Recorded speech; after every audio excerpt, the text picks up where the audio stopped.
Os ninivitas creram em Deus e proclamaram jejum, vestiram-se de pano de saco, desde o maior até o menor. Chegou esta notícia ao rei de Nínive. Ele levantou-se do seu trono, tirou de si as vestes reais, cobriu-se de pano de saco e assentou-se sobre cinza, e fez-se proclamar e divulgar em Nínive, por mandato do rei, e seus grandes, nem homem, nem animais, nem bois, nem ovelhas, provem coisa alguma, nem os levem ao pasto, nem bebam água, mas sejam cobertos de pano de saco, tanto os homens como os animais, e clamarão fortemente a Deus, e se converterão cada um do seu mau caminho, e da violência que há nas suas mãos. Quem sabe se voltará a Deus e se arrependerá, e se apartará do furor da sua ira, de sorte que não pereçamos. Viu Deus o que fizeram, como se converteram do seu mau caminho, e Deus se arrependeu do mal que tinha dito lhes faria, e não fez. Amém? Vamos orar? Querido Deus e amado Pai, é a Tua palavra, Senhor, nessa noite, que nós temos lido, e nós rogamos para que ela seja aplicada aos nossos corações, e possamos entender esse alimento para cada um de nós, no nome de Jesus. Amém. Graças a Deus. Podem se sentar. Eu quero nessa noite, diante desse texto, meditar sobre o seguinte tema, alguns pontos que nós temos observado nesta palavra, não de hoje, mas já de alguns dias, que ela vem trabalhando o nosso coração, ela vem trabalhando conosco. E quando a gente olha para o livro de Jonas, a gente só imagina num profeta fujão, só imagina em alguém que recebeu uma missão e fugiu da missão que tinha recebido. Mas a palavra tem trabalhado comigo de forma diferente. Eu quero compartilhar com os irmãos nessa noite e quero trabalhar o seguinte tema, só alguns pontos para ser breve. Nosso tempo não é muito, mas a gente quer compartilhar alguns pontos desse texto com os irmãos. E o tema que eu quero usar é: quando a minha atitude muda a sentença de Deus. É o tema que eu quero conversar com vocês. Quando a minha atitude muda a sentença de Deus. Por que nós escolhemos esta palavra? Porque a gente vê aqui o capítulo 3 do livro de Jonas, a gente vê, como diz a palavra, que Deus fala pela segunda vez com Jonas. E a mensagem não mudou. É praticamente a mesma mensagem. Porque quando a gente olha o capítulo 1 e o versículo 2, diz assim: dispõe-te e vai à grande cidade de Nínive e clama contra ela. E o versículo 2 do capítulo 3 diz: dispõe-te e vai à grande cidade de Nínive e proclama contra ela. A mensagem é a mesma. Ou seja, e a mensagem que tinha para Nínive era uma mensagem de sentença, de destruição. Era o que Deus já tinha decidido no seu coração, destruir aquela cidade, porque a maldade tinha chegado até a presença do Senhor, e Deus não suporta isso. E Ele tinha levantado o profeta Jonas para uma missão, e Jonas fugiu a primeira vez, mas a segunda vez ele levantou e foi com a mensagem numa situação mais além do que Deus tinha mandado ele pregar.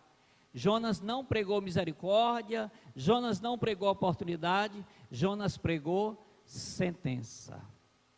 Jonas pregou o que Deus já tinha decidido fazer com aquela cidade. E a mensagem de Jonas impactou. A mensagem de Jonas foi forte para os ninivitas. Diz a Bíblia que eles ouviram a palavra de Deus, eles creram em Deus, e clamaram, e proclamaram, e se reuniram para fazer sacrifício de si mesmo a Deus. Eles proclamaram um jejum, porque eles creram na palavra de Deus. Quando a gente olha a palavra do Senhor, a gente vê Isaías dizendo assim: quem creu na nossa pregação, quem creu nesta palavra. A gente tem pregado nesses dias um evangelho que parece que nós estamos pregando a mesma mensagem que Jeremias pregou, porque Jeremias diz a Bíblia que ele pregou para ouvidos surdos, ele pregou mensagem que não era ouvida. Jeremias, ele foi chamado para fazer isso, mas nós temos anunciado palavra nos nossos dias, que parece que nós estamos pregando para ouvidos surdos, parece que nós estamos pregando para pessoas que não entendem. Mas a palavra do Senhor pregada naquela cidade que já tinha sentença de destruição, diz a Bíblia que eles creram em Deus.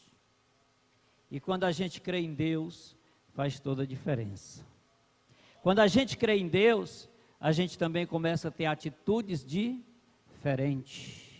Quando a gente olha para Deus como um Deus poderoso, capaz de perdoar, capaz de punir, a gente começa a ter atitudes diferentes. Os ninivitas foram assim que eles viram. Quando a gente olha o texto, vê aqui, eles proclamando o jejum, e começou pelos menores, até chegar ao rei, e esse rei aqui, não era espécie de um imperador, mas ele era como se fosse um governador, e ele proclama ali, faz um decreto para que ninguém comesse, ninguém levasse os animais ao campo, e que eles se cobrissem de pano de saco, e eles não bebessem água, enfim, foi um jejum feito com uma única intenção, e diz a Bíblia aqui, que eles fizeram exatamente para ver se Deus ia mudar, se Deus ia se arrepender, quem sabe se voltará a Deus e se arrependerá e se apartará do furor da sua ira. Hoje pela manhã eu estava dizendo para os irmãos na EBD que nós íamos falar sobre o arrependimento de Deus. Deus se arrepende? Deus se arrepende, irmãos? Deus se arrepende? Deus se arrepende? Esse arrependimento de Deus aqui, irmãos, porque a Bíblia diz que Deus, ele não é o homem para que minta, e nem filho do homem para que se arrependa. A Bíblia diz que Deus não é o homem para que minta, e nem filho do homem para que se arrependa. Mas este arrependimento aqui, não era aquele arrependimento por algo que você fez, ou que Deus fez, que não estava certo. Este arrependimento aqui significa mudança de decisão, mudança de posição, mudança naquilo que ele ia fazer. E eu quero dizer uma coisa para você, meu irmão, e quero dizer para mim mesmo: se Deus não tivesse agido assim comigo, eu estava destruído. Se Deus não tivesse agido assim com você, você não tinha jeito. Porque a palavra do Senhor diz que nós estávamos sentenciados à morte. Nós estávamos destituídos da glória de Deus. A Bíblia diz que todos pecaram e distante estão da glória de Deus. Mas Deus, no seu infinito amor, na sua grande misericórdia, Deus amou o mundo de tal maneira. Deus amou o mundo de tal maneira que deu o seu Filho, seu único Filho, para que todo aquele que nele crê, não pereça, mas tenha a vida eterna. O texto aqui diz: os ninivitas creram em Deus. E João, escrevendo o capítulo 3 e o versículo 16, ele diz: para que todo aquele que nele crê, não pereça. Não pereça.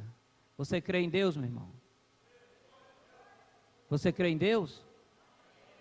Ou você só acredita em Deus? Tem gente que só acredita que Deus existe, que Deus é poderoso, só acredita. Mas você precisa crer nesse Deus maravilhoso. Os ninivitas, eles fizeram o que eles podiam fazer.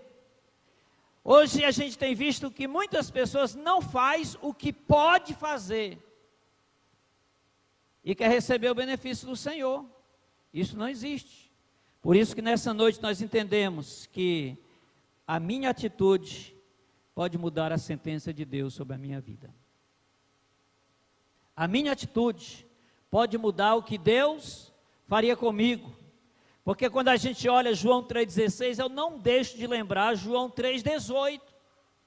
Porque João 3,18 diz que ele não veio julgar o mundo. 3,17, 18.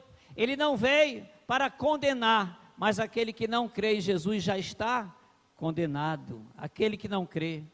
Então, qual é a minha atitude? A dos ninivitas foi mudar o rumo da sua vida.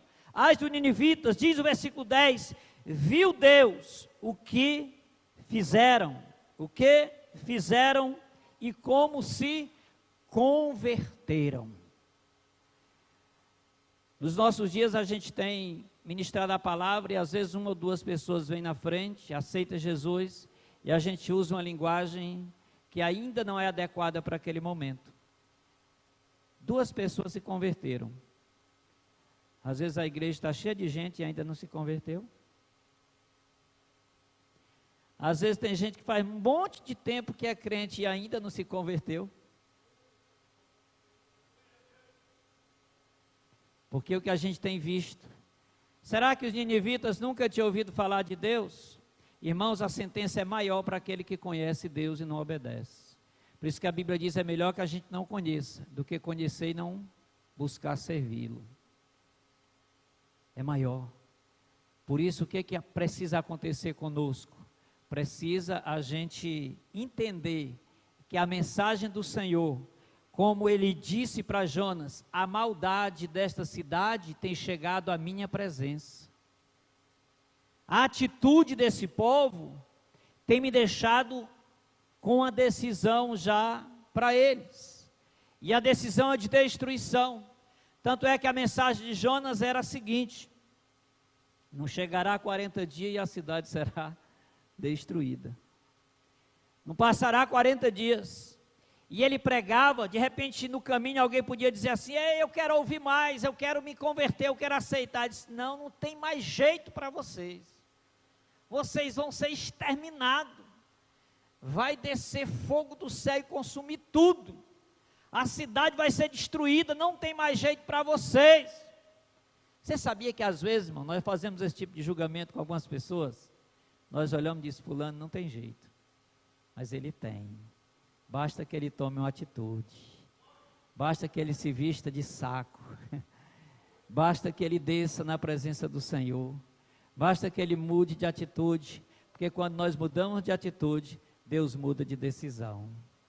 Quando nós mudamos de atitude, Deus muda a decisão sobre a nossa vida. Por isso que a palavra que diz assim, e Deus se arrependeu do mal que tinha dito, lhes faria e não fez. Deus se arrependeu, ou seja, Deus mudou de ideia, Deus mudou de plano, Deus mudou de decisão. Mas quem foi que mudou a decisão de Deus? Foi Deus em si? Foi o povo, meu irmão. Foi o povo que mudou a decisão de Deus. Deus pode mudar a decisão que Ele tem para a sua vida. Porque pode, você está andando um caminho que não agrada a Ele, e tem uma sentença de morte para você. E tem uma sentença de acabou, chegou o fim. E você se arrepende dos seus maus caminhos, e Deus muda de decisão sobre a sua vida. Somos crentes, meu irmão. Estamos na casa do Senhor. Estamos trilhando um caminho que a direção dele é a glória. Nós estamos trilhando um caminho de esperança, um caminho em que o Senhor confia que nós vamos trilhar até o fim. Mas às vezes nós perdemos o rumo. Quando eu estava lendo essa passagem em João capítulo 13, que Jesus vai lavar os pés dos discípulos, Eu fico lembrando da nossa condição, irmãos. Quando Pedro diz assim: Senhor, não somente os pés, mas a cabeça também, derrama água sobre mim. E Jesus diz assim: vós não necessitais de lavar, senão os pés, porque vocês já estão limpos pela palavra. Louvado seja Deus. Você sabe o que isso significa? Que na nossa caminhada cristã, nós de vez em quando precisamos lavar os pezinhos, meu irmão, que a gente suja os pezinhos. Pisa numa terrinha, numa laminha, vai andando e escorrega numa casca de banana aqui, na armadilha do capeta bem ali. Aí você bate a poeira, lava os pés e segue em frente. Ou toda vez que você volta para os caminhos do Senhor, renova uma aliança com Deus, você desce as águas do batismo? Claro que não, meu irmão. Porque na nossa caminhada cristã, nós precisamos de lavar só os pés. Porque são os nossos pés de uma forma figurada, que de vez em quando está empoeirado pelas estradas da vida. Está empoeirado pela nossa caminhada cristã. Aqueles dias que você sai de casa muito bem, mas no seu caminho para o trabalho, lá no trabalho, acontece alguma coisa, você se irritou, você sentiu vontade só de beijar o seu chefe. Você sentiu vontade de levar um presente para ele, e você volta para casa fumaçando. Chegar em casa, meu irmão, tem que lavar os pezinhos, porque você sujou os pezinhos. Os pezinhos ficaram cheios de poeira. Então precisa lavar, porque você vai dormir sujo? Não vai. Então você se joga nos pés do Senhor e diz: oh meu Deus, oh Senhor, vou aqui mudando de atitude, para o Senhor mudar a sentença que tem sobre mim. Porque a nossa caminhada, meu irmão, cidade de Nínive estava coberta pelo mal, cidade de Nínive estava envolvida. Eu não sei nem a que eu vou associar Nínive aos nossos dias. De repente, algum desses poderes aí da república, mais ou menos daquele jeito, cada um querendo engolir o outro. E aí a decisão do Senhor contra Nínive era, e olhe que aqui Jonas já tinha passado por muitas e muitas, porque ele sai da primeira missão, a missão continua sobre ele, de pregar naquela cidade, e Deus escolheu a pessoa certa. Primeiro trabalhou nele, para depois ele trabalhar na cidade. Primeiro trabalhou no profeta, depois ele trabalhou na cidade. Mas eu fico pensando, será que Deus não sabia o que aquela cidade ia fazer? Será que Deus não sabia que eles iam decidir mudar o comportamento, mudar as suas atitudes, deixar de ser o que eles eram e prestar sacrifício diante do Senhor para mover o coração de Deus? Até porque eles fizeram, não dizendo: o que nós vamos fazer aqui vai exatamente fazer Deus fazer isso conosco. Eles só disseram: quem sabe se voltará a Deus na sua decisão, se Deus não mudará de decisão. Porque às vezes a gente vê também algumas pessoas dizendo: eu vou fazer isso aqui porque eu tenho certeza que se eu fizer assim, Deus vai fazer assim comigo. Eu tenho certeza. E Deus não aceita esse tipo de barganha. Agora tem uma coisa que move o coração de Deus. A Bíblia diz que Deus, ele não despreza um coração contrito. Deus, ele não despreza um coração arrependido. Deus, ele não despreza quem verdadeiramente se prostra diante dele. Deus, ele não despreza aquele que entende que precisa mudar de atitude. O que nós precisamos ver nisso, irmãos? Que Deus é um Deus flexível. Deus jamais vai ter posição flexível com o pecado. Jamais. Mas se tem uma coisa que ele tem, é prazer na misericórdia. Deus, ele tem prazer. E jamais Deus vai dispensar quem reconhece os seus erros e busca um conserto com ele. Jamais Deus vai desprezar isso. Pelo contrário, ele vai valorizar. Porque Deus, ele muda até quando a gente vê aquele pedido de Abraão por aquela cidade, que Deus disse que ia destruir, e ele começa com 50. Senhor, se tiver 50 justos lá, tu vai destruir a cidade? Não, pelo amor a 50 eu não vou destruir. E 40? Também não. E 30? Também não. E foi baixando, porque Deus tem prazer na misericórdia. Deus, Ele quer poupar. Deus, Ele quer nos dar oportunidade. Mas às vezes nós estamos a cada dia abrindo mão destas oportunidades. Eu quero dizer uma coisa para você. Você está hoje aqui não é por acaso. Você está hoje aqui porque você precisava ouvir isso. Você está hoje aqui para entender que a tua decisão muda a sentença que tem sobre você. Que a tua decisão, não só de procurar ver quem é o Senhor, mas de ter experiências mais com Ele, muda a sentença que tem sobre você. Então, eu entendendo isso, eu compreendendo esta palavra, eu vou ficar apenas ouvindo, ou eu vou tomar uma decisão? A palavra do Senhor nos diz: se ouvires a voz do Senhor, não endureçais o vosso coração. Não endureçais o vosso coração. Você crê que esta é a palavra de Deus? Amém. Você crê que esta palavra fala com você? Você conhece a sua condição diante de Deus. Jeremias diz que enganoso é o coração mais do que qualquer coisa. Quem conhecerá? Eu, o Senhor, sondo e esquadrinho o coração. Eu conheço. Isso diz Deus. Então Deus sabe o que você está pensando. Deus sabe o que passa no seu coração. Mas a cidade de Nínive ouviu e creu. A cidade de Nínive ouviu e creu. E a posição dela mudou a sentença que tinha já determinado por Deus para aquela cidade. Porque o versículo 2 do capítulo 1 diz assim: vai, porque a sua malícia subiu até mim. Vai lá, prega contra ela. Eu não aceito mais. A maldade tem sido grande, tem chegado.